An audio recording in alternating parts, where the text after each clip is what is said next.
As you sit here in your physical body, do you claim your physicality more right now or your non-physical beingness?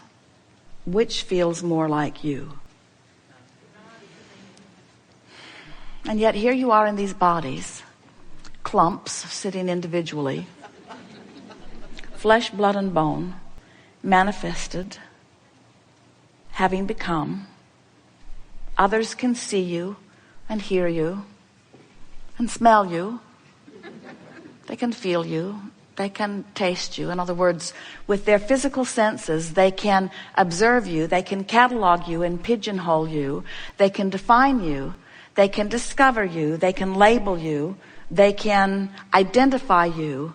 They can sort of take you in and sum you up and come to a conclusion about you. But can anyone who is not you know you? So the non-physical you, the vibrational you, can observe you in your physical body and doesn't smell you and doesn't see you and doesn't hear you and doesn't taste you and doesn't touch you. But the non-physical you, as it observes the physical you, knows you vibrationally, knows who you were prior to coming into this physical body, knows unequivocally the worthiness and the truth and the power and the love and the meaning of that which you were. But even more than that, that source energy, as it perceives you, knows everything that all that you have lived has caused you to become. And how does that non-physical you know you so completely? It is because it is you so completely. The non-physical you is all that you have become, leaving out discouragement, unworthiness, leaving out uncertainty, insecurity. The non-physical you is the synthesized version of all that you have ever been, and is the culmination of the best that life has helped you to garner. And the non-physical you stands in non-physical beingness, radiating the vibrational signal that is equal to all that you have become incessantly, all day, all night, eternally. And you have emotional feedback or response to that non-physical state of you. That's what your emotions are. In your moment of love, you are up to speed with the fullness of you. In your moment of hate, you're not. In your moment of frisky, you're up to speed. In your moment of love and appreciation and joy and confidence and worthiness, in your moment of adoration of someone, in your moment of compliment, in your moment of expression of the satisfaction of life, you are up to speed with who you are. But in your complaint and in your worry, you are not. If you can accept, because we know it so well, the perfection and expansion and worthiness and love that really is who you are, and you will decide today that your dominant intent is to tune to the full frequency of who you are, to keep messing with the dial and finding the new thought,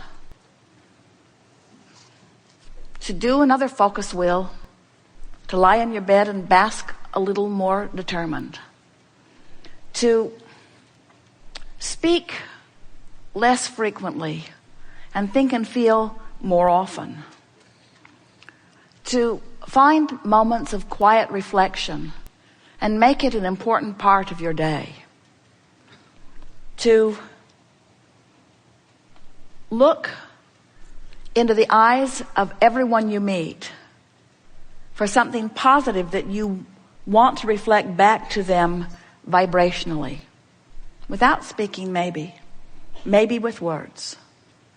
If you will decide to tune yourself to the frequency of who you really are, then you'll remember who you were coming in, and then you'll remember who you are going out. But then you'll be who you came here to be.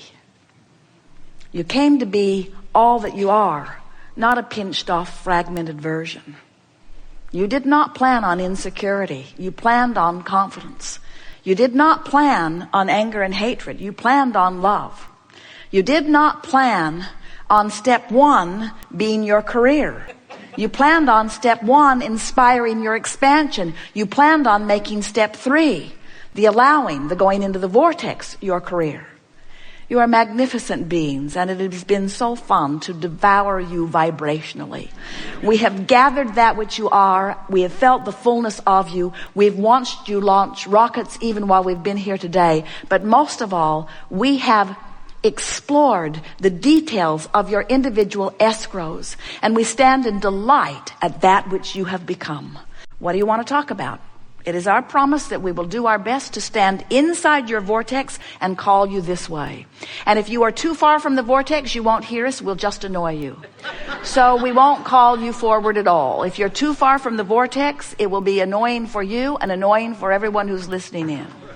So as we're reaching around the room for you, if you have something that you want to talk about, and we feel that you are in the vicinity of the vortex where there is a possibility of bringing you in relatively easily, those are the conversations that we will have today. We want you to understand that if you are somewhere on this emotional scale where fear and anger and depression are on the far removed end of resistance, and love and appreciation and friskiness are on the other end, where depression and fear indicate your feeling of powerlessness, and joy and love and appreciation indicate your feeling of empowerment, on this emotional scale with all of the emotions in between, the doorway to this vibrational vortex that we are talking about is somewhere between hope and belief. So if you're in the range there, then it's easy to call you in.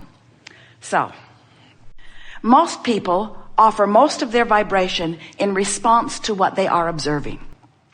So then, because observing good things makes you feel good and observing bad things makes you feel bad, then you set out as individuals and as cultures, certainly as governments, you set out to try to control the circumstances because you've already proven to yourself that attention to that good feeling thing makes me feel good, and attention to that bad feeling thing makes me feel bad. So I guess we should just all, you say, control the circumstances so that we can feel good about more things. And then you battle endlessly about the way those conditions should be. Don't you? This is my land. This is my land. No, this was my idea. No, this was my idea.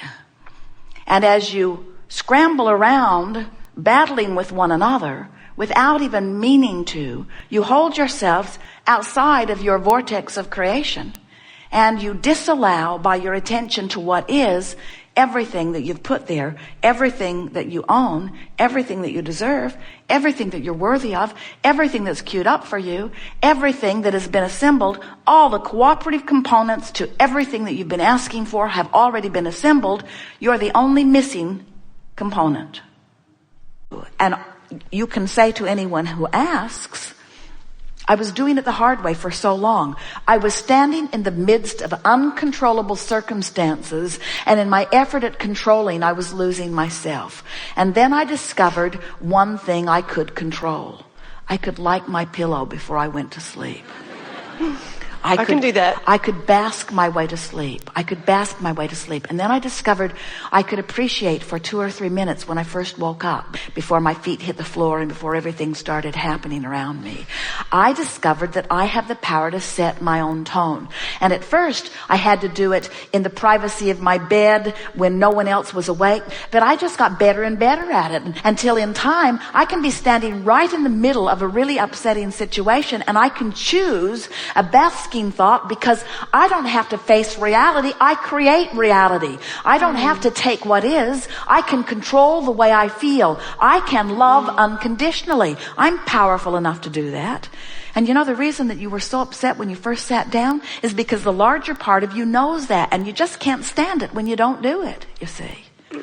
Esther has so many people in her life that she loves so easily. This girl who makes Esther's life easy in every possible way. There's nothing that Esther could ask that she wouldn't answer with a great big smile, and not just a great big smile, the capability to do it exactly as Esther wants it to be done every time, no exceptions, every time. She is so, so lovable. But it makes the unlovable ones harder to take. And we don't want Esther to be trained into needing the lovable ones. We want Esther to train herself into loving anyway. Anyway. Yes. So you can be bad and it's all right. You see what we're getting at? I do. Because everybody's trying to control the uncontrollable. In other words, if my children would mind, I would feel better. And if I had more money, then I would feel better. And if this were different, then I would feel better. And we say, you would. You probably would. But it's backwards. You gotta feel better and then that will shift. You gotta feel better and then that will shift. You gotta feel better and then that will shift. You see, we know as physical beings, you've been using words like faith and hope for a while. A long while.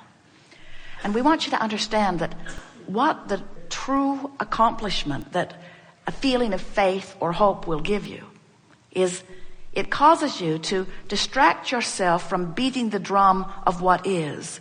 And it puts you in a suspension that allows what is already amassed vibrationally to manifest physically. And if you don't allow that release of resistance, it can't manifest.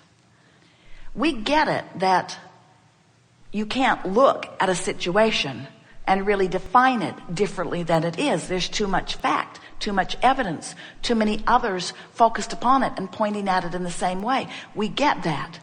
But we want you to withdraw your attention from the evidence that is holding you in the evidence.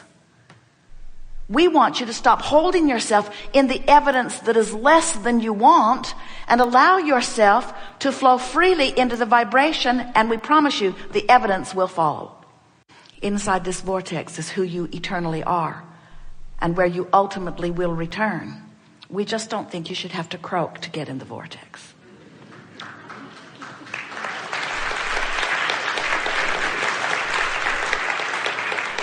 And it is our promise to you, as addictive and compelling as your physical reality is, you're going to get hooked on this vortex. You are. You're going to get hooked on that high feeling, that high flying feeling. You're going to get hooked on the feeling of who you really are. You're going to get hooked on that feeling of elation. Esther finds it when she gets behind the wheel and they hook that car up and they get out on the open road. And the sun is shining and the roads are beautifully laid out before her and the vista is around and her lover is next to her and everything in her world is perfect. And she just wants to yodel down the canyons of the highways of this world. She just wants to shout to everyone, look at this beautiful life that we have carved out for ourselves. And when she finds that place, she wishes to maintain it incessantly, but she doesn't. In other words, it's a high that comes, isn't it? It's a high that comes. It's a feeling that comes. It's that rapturous feeling of being in love. But then life causes you to focus. Then suddenly she realizes she doesn't know where she's going. And maybe she hasn't programmed the Magellan just right or the Garmin just right. And where's Jerry anyway? He should be up here helping me. And then the vortex just spits her right out. Spits her right out. And then she finds another thought and the vortex just takes her back in. In other words, it's such a willing partner, never holding a grudge. Your vortex never says, where were you yesterday? Your vortex never says, we've been here keeping a light on for you while you've been over there complaining about that and that and that and that and that. We're turning this light off. You just stay over there.